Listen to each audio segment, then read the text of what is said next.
Hakoba Kota silk ഫാബ്രിക്കിൽ block print വരുന്ന daily wear budget buy collections ആണ് ഇന്നത്തെ വീഡിയോയിൽ നമ്മൾ കാണാനായിട്ട് പോകുന്നത്. ഇതിൻ്റെ 4 ഡിഫറെൻറ്റ് ഷെയ്ഡ്സ് ആണ് നമുക്ക് അവൈലബിൾ ആയിട്ടുള്ളത്. ഒരുപാട് ലൈറ്റ് ഷെയ്ഡ്സും അല്ല ഡാർക്ക് ഷെയ്ഡ്സും അല്ല, ഒരു മീഡിയം റേഞ്ചിൽ നമുക്ക് യൂസ് ചെയ്യാൻ പറ്റിയ ഷെയ്ഡ്സ് ആണ് വരുന്നത്. ഇതിൻ്റെ റേറ്റ് വരുന്നത് 1695. ഇതിൽ നമ്മൾ ഫസ്റ്റ് കാണുന്നത് നല്ലൊരു ഓനിയൻ പിങ്ക് ഷെയ്ഡാണ്. ഇതിനകത്ത് ഒരു സെൻറ്ററിൽ ഇങ്ങനെ മോള് മുതൽ താഴെ വരെ ഒരു പാനൽ പോലെ, പക്ഷേ പാനൽ സെപ്പറേറ്റ് ചെയ്തിട്ടില്ല, ഇങ്ങനെ ബ്ലോക്ക് പ്രിൻ്റ് ആണ് വന്നിട്ടുള്ളത്. നടുക്കായിട്ട് ഈ ഒരു പ്രിൻ്റ് പോകുന്നു സെൻറ്ററിൽ. എന്നിട്ട് സൈഡ്സിൽ രണ്ടും ഇങ്ങനെ ബ്ലോക്ക് പ്രിൻറ്റഡ് ബുട്ടാസ് ഓൾ ഓവർ ഹക്കോബയുടെ ആ കട്ട് വർക്ക് വരുന്നുണ്ട്. ബാക്ക് സൈഡിലും സെയിം ബുട്ടാസും കട്ട് വർക്കുമാണ് വന്നിരിക്കുന്നത്. കോട്ട സിൽക്കാണ് ഫാബ്രിക് വരുന്നത്. നമുക്ക് ഡെയിലി യൂസിന് വളരെ കംഫർട്ടബിൾ ആണ്. ഇങ്ങനെ കോട്ട സിൽക്ക് എന്നൊക്കെ പറയുമ്പം ലൈറ്റ് വെയിറ്റ് ആണ്, നമുക്ക് ക്യാരി ചെയ്യാനും ഇത് വാഷ് ചെയ്യാനും എല്ലാം ഭയങ്കര ഈസിയാണ്. കോട്ടൺ ബോട്ടം ഒനിയൻ പിങ്ക് ഷെയ്ഡിൽ വരുന്നു. ദുപ്പട്ട വന്നിരിക്കുന്നത് സിൽക്കി കോട്ട ഫാബ്രിക്കിൽ ഇങ്ങനെ ബ്ലോക്ക് പ്രിൻറ്റഡ് ബോഡി വന്നിട്ട് സൈഡ്സിൽ ഈ സെയിം ഹക്കോബ മെറ്റീരിയൽ വെച്ചിട്ടുള്ള പാച്ച് ബോർഡറാണ് വന്നിട്ടുള്ളത്. അതിനകത്ത് നമ്മുടെ ആ സെൻട്രൽ പോർഷനിലെ സെയിം ബ്ലോക്ക് പ്രിൻറ്റ്സ് ഇങ്ങനെ വന്നിട്ടുണ്ട്. ഇത് ഇങ്ങനെയാണ് ദുപ്പട്ടയുടെ പാറ്റേൺ വന്നിരിക്കുന്നത്. ദുപ്പട്ടയുടെ ബോഡി, ബോർഡർ, പിന്നെ പല്ലു പോർഷനിൽ നമ്മുടെ സൈഡ്സിലെ ബുട്ടാസ് വന്നിരിക്കുന്നു. 4 സൈഡിലും ബ്ലോക്ക് പ്രിൻറ്റഡ് ബോർഡറും എൻഡിൽ ചെറിയൊരു ക്രോഷോ ലേസ് ബോർഡർ വന്നിരിക്കുന്നു. ഇനിയുള്ള എല്ലാത്തിൻ്റെയും ജസ്റ്റ് കളർ ചേഞ്ചസ് മാത്രമേ ഉള്ളൂ. ഇതിൻ്റെ റേറ്റ് വരുന്നത് 1695.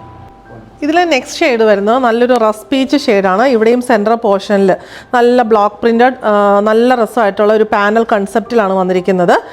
ഇതിനകത്തും സൈഡ്സിൽ സെയിം ബുട്ടാസ് തന്നെ ബ്ലോക്ക് പ്രിൻറ്റ്സ് കൊടുത്തിട്ടുണ്ട്. ബാക്ക് സൈഡിലും സെയിം ബ്ലോക്ക് പ്രിൻറ്റ്സും കട്ട് വർക്കും പോയിട്ടുണ്ട്. ഇത്രയുമാണ് ടോപ്പിൻ്റെ പാറ്റേൺ വരുന്നത്. ബോട്ടം വന്നിരിക്കുന്നത് ഒരു മെറൂൺ ഷെയ്ഡിലുള്ള കോട്ടൺ സിൽക്ക് ബോട്ടമാണ്. ദുപ്പട്ട വന്നിരിക്കുന്നത് ഇങ്ങനെ സിൽക്കി കോട്ട ഫാബ്രിക്കിൽ ബ്ലോക്ക് പ്രിൻറ്റഡ് ബോഡിയും പല്ലു പോർഷനിൽ നമ്മുടെ സൈഡ്സിലെ ബുട്ടാസും 4 സൈഡിലും സെൻറ്ററിലെ ആ ബ്ലോക്ക് പ്രിൻറ്റോട് കൂടിയ ഹക്കോബ കോട്ട സിൽക്ക് പാച്ച് ബോർഡറും സൈഡിൽ ക്രോഷോ ലേസും ഒക്കെയാണ് വന്നിരിക്കുന്നത്. റേറ്റ് വരുന്നത് 1695. നെക്സ്റ്റ് വൺ വരുന്നത് ഇതൊരു റെയർ ആയിട്ടുള്ള നല്ലൊരു ഗ്രീൻ ഷെയ്ഡാണ്. ടെർക്കോയിഷ് ഗ്രീൻ അല്ല, പക്ഷേ നല്ല രസമായിട്ടുള്ള ഒരു ഗ്രീൻ ഷെയ്ഡാണ്. അതിനകത്ത് ആ ബ്ലൂവിൻ്റെ കോമ്പിനേഷനാണ് വന്നിരിക്കുന്നത്. പാറ്റേൺ എല്ലാം സെയിം തന്നെ. ബോട്ടം വന്നിരിക്കുന്നത് സെയിം ആ ഒരു ഗ്രീൻ ഷെയ്ഡിലുള്ള കോട്ടൺ സിൽക്ക് ബോട്ടമാണ് വന്നിരിക്കുന്നത്. ദുപ്പട്ട സെയിം പാറ്റേണിൽ തന്നെ വന്നിരിക്കുന്നു. ദുപ്പട്ടയുടെ ബോഡി ഇങ്ങനെ വരുന്നു. സൈഡ്സിൽ പാച്ച് ബോർഡർ, ബ്ലോക്ക് പ്രിൻറ്റ്സ്, പല്ലു പോർഷന് നമ്മുടെ സൈഡ്സിലെ സെയിം ബുട്ടാസും വരുന്നു. റേറ്റ് വരുന്നത് 1695.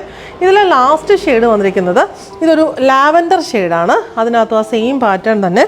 ഇവിടെ ഹക്കോബയുടെ കൂട്ടത്തിൽ ഒരു ടെപ്ചി എംബ്രോയ്ഡറിയും കൂടെ ടോപ്പിൽ ഓൾ ഓവർ പോയിട്ടുണ്ട്. ഇത് ഇങ്ങനെ ഒരു ടെപ്ചി എംബ്രോയ്ഡറിയും കൂടെ പോയിട്ടുണ്ട്. ബ്ലോക്ക് പ്രിൻറ്റ്സ് എല്ലാം സെയിം തന്നെ. ബാക്കി പാറ്റേൺ എല്ലാം ഫ്രണ്ടിൽ സെൻറ്ററിൽ മോള് മുതൽ താഴെ വരെയുള്ള ബ്ലോക്ക് പ്രിൻറ്റ്സ്. ബാക്ക് സൈഡും സെയിം ടെപ്ചി എംബ്രോയ്ഡറിയും ബ്ലോക്ക് പ്രിൻറ്റഡ് ബുട്ടാസും വന്നിരിക്കുന്നു. ബോട്ടം വരുന്നത് നല്ലൊരു വയലറ്റ് ഷെയ്ഡിൽ, വയലറ്റാണ് ഇതിൻ്റെ കോമ്പിനേഷനായിട്ട് വന്നിരിക്കുന്നത്. വയലറ്റ് ഷെയ്ഡിലുള്ള കോട്ടൺ സിൽക്ക് ബോട്ടം. ദുപ്പട്ട വന്നിരിക്കുന്നത് ഈ സെയിം നമ്മൾ കണ്ട സെയിം പാറ്റേൺ തന്നെ. സിൽക്കി കോട്ട ഫാബ്രിക്കിൽ ബ്ലോക്ക് പ്രിൻറ്റ്. ദുപ്പട്ടയിൽ ഇങ്ങനെ പല്ലു പോർഷനിൽ ഈ ബുട്ടാസ്, 4 സൈഡിലും central പോർഷനിലെ same block പ്രിൻറ്റ്സും hakoba Kota silk മെറ്റീരിയലിൻ്റെ പാച്ച് ബോർഡറും ക്രോഷ്യോ ലേസ് ബോർഡറും വരുന്നു. നമുക്ക് ഡെയിലി വെയറിന് വളരെ കംഫർട്ടബിളായിട്ട് യൂസ് ചെയ്യാൻ പറ്റിയ മെറ്റീരിയലാണ്. കളേഴ്സും നല്ല രസമാണ്. റേറ്റ് വരുന്നത് 1695.